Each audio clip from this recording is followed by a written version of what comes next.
right, the wheat is ready for harvest. Now you can definitely tell the difference between the wheat and the tares. The wheat is golden and dried and dead, and the tares are still standing tall.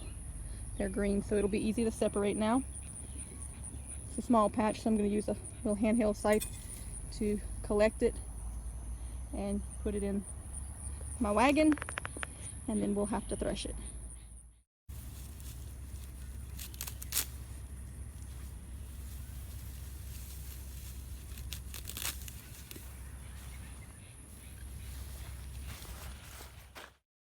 We picked a lot of wheat.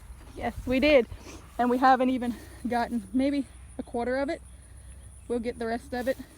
And you're forgetting flowers back there. And she's making me pick all the flowers along the way.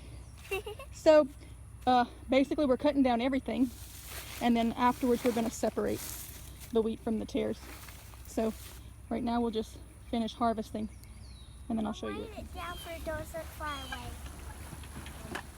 If there's grass, if you cut the top off of your grass and there's no seed, this isn't going to hurt anything. It'll just get deep. But if you have seed like that, you want to go ahead and pull that out, because you don't want that getting mixed in with your wheat.